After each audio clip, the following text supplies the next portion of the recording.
As many of you know, I have been discriminated in the UK for jobs, for marriage, because of my Polish origins, even though my parents named me William because they didn't want me to get bullied at school. I have a PhD, and despite that, even my own father-in-law said that, oh, he must be like these dirty immigrants who build a shoddy driveway and run away with the money. Hello and welcome, my name is William, I am a sociologist at the University of Warwick in the UK, and today I wanted to explore with you anti-Polish sentiment through history and explore a little bit of my family history. So if you don't like Polish people, if you don't like doctors or what I have to say, please write it down in the comments, because any hateful comments boost my engagement rates by 10 times. So thank you very much for your contribution. When my parents came to France in the 1980s, they were very scared. They came to France thanks to a movement called Solidarność, meaning solidarity,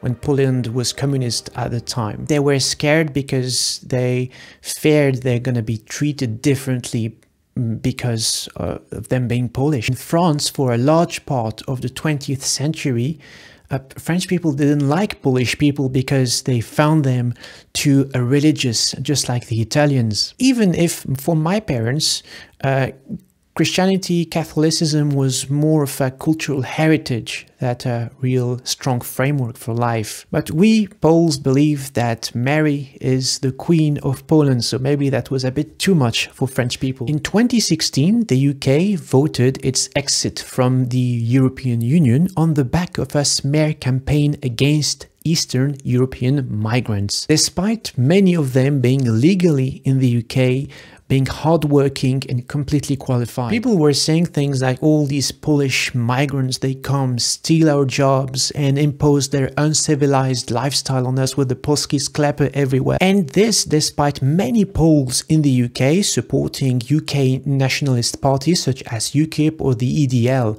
So they literally turned their back on their supporters. And although Polish people are white, Christian, hardworking, European, they were just the wrong kind of Europeans. And many people call that anti-Eastern European racism. But then when I say that to my students, many think, but is there such a thing as white people being racist towards white people? Well, the answer is yes and no. Let me explain. If we try to define racism, let's first of all forget the dictionary. There is many different definitions, but in sociology, we need to understand it is a system. It is not a feeling of hatred. It is a system. So yes, crime and violence can be consequences of racism, but it doesn't mean it's always racism. Racism is when a society excludes other people because they are deemed inferior. If I would select three criteria, I would say first, it is when people think that they are superior or some others are inferior. Second, it is when said people have power, authority, influence, or they are in the majority situation. And third, it is when they build their institutions such as the police, the school system, healthcare and more. The African slave trade or the Holocaust were an obvious example of racism because people got turned into slaves or killed because those in power thought they were inferior human beings. When it comes to the murder of unarmed black teenagers, whether it is in France, in the US, it is because the police have adopted racial profiling, supposing that and assuming that black people are suspects by default, instead of presuming them innocent. However, when there is no hierarchical differentiation, people use other terms such as xenophobia, the fear of the foreigner, the fear of those who are different. And many terms exist when it comes to anti-Slavic or anti-Polish sentiment, terms such as Slavophobia, Polonophobia,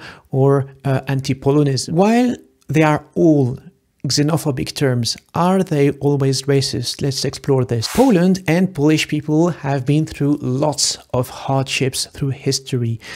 Poland was completely erased from the maps at least twice in history. First in 1795. The Polish-Lithuanian Commonwealth got divided between Russia, Prussia, so the Germans, and the Habsburg monarchy, so later Austria-Hungary. Poland reappeared in 1919 after World War I, but then you had British people like historian and politician Lewis Bernstein-Nemier, who was opposed to seeing a Polish state. Poland disappeared a second time in 1939 when it got divided between the Nazis and the Soviets. Historians agree that these partitions of Poland had different motives, whether it is political, geostrategic, economic, and so on, but there is more to it. The Nazis, for example, would consider the Slavs as inferior humans by nature, Untermensch, so subhuman, literally, as Hitler said in Mein Kampf. The Nazis' policy towards Slavs was just to exterminate them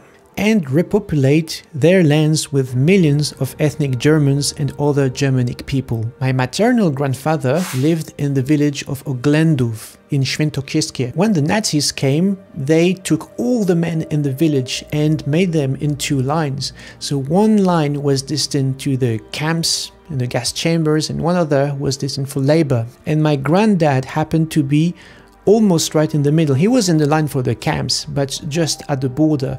And his friend on the other side told him, you know, when the officer was not looking, come, come, come, come. And then when the officer was not looking, my granddad just crossed the line and ended up in the queue that was gonna stay alive. And the Nazis' genocide was very targeted. More than 60,000 members of the Polish intelligentsia, meaning engineers, doctors, teachers, were executed on the top of hundreds and thousands of civilians. However, the Nazis were not the only ones my family escaped from. On the other side were the Soviets. My paternal great-granddad used to have a shoe factory in nowadays Białoruś. When the Soviets came into power, they seized the factory for probably producing boots for the war. His sons, so my granddad's siblings, they joined the resistance.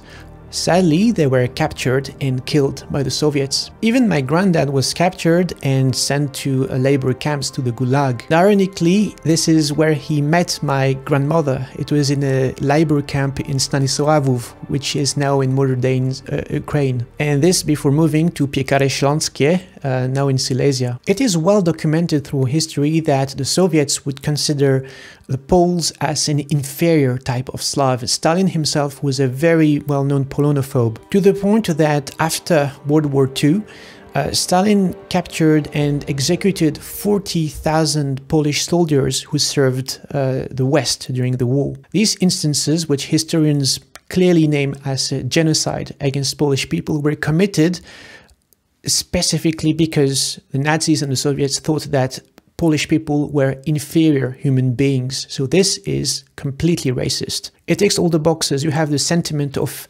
inferiority and superiority. It was committed by people who were in power, and it was institutionalized. It was something which was like enforced by the army, the police, the education system, and more on. And despite the genocide of the Poles, many people around the globe still think that the Poles collaborated with the Nazis just because the Germans settled their camps on the Polish territory. Talking about history and going back in time, did you know that Polish people were actually enslaved at some point? In the early 9th century, the Vikings established what is called the Volga trade route between Northern Europe and Baghdad. These Norsemen, called the Rus, would capture Polish, Finnish, and other people and turn them into slaves. They would sell them to the Franks, to the Byzantines, and to the Ottomans. This was a trade largely controlled by European slave traders and exported to southern countries. In the Arab world, these slaves from the north were known as Sakaliba. And many of these slaves who would be bought by the Franks, the Byzantines, or the Ottomans would not only be servants, concubines, or eunuchs, they would be craftsmen, they would be guards, they would be mercenaries, they would be soldiers. It was done by people who had military power.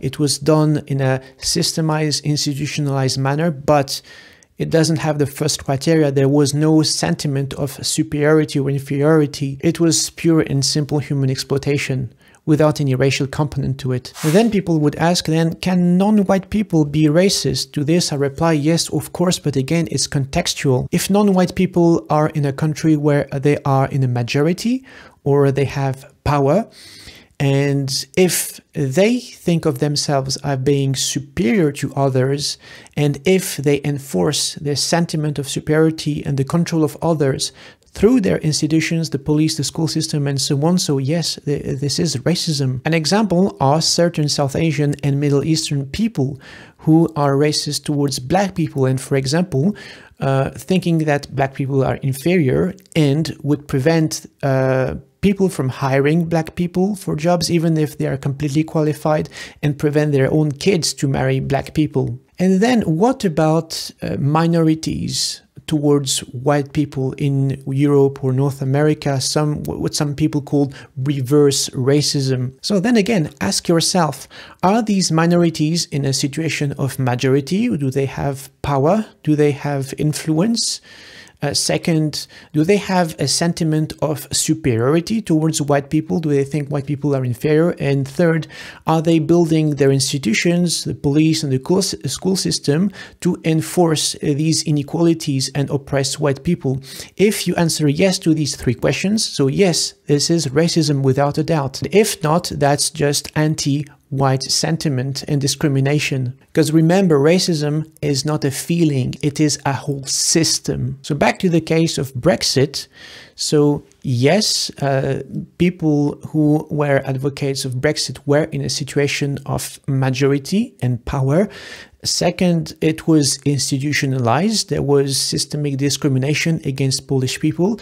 But third, for Brexit to be a racist event, there must have been a sentiment of superiority towards Polish people. In that case, we would need to find out what was in people's mind at the time. Would they think of Polish people as inferior beings? If yes, that's racism. If not, that's, well, a form of xenophobia. I live in the UK and I don't want to generalize, but English culture in many cases is very much, beating around the bush. People might not like you, but they will never tell it to your face, and especially in politics. And like many European friends who have been living in the UK tell me, from the moment you're not from that little island, well, you're going to have a hard time, because for people, you're just weird. You are kind of alien, this to say. Quite paradoxical for a country that has colonized half of the globe to be scared of differences.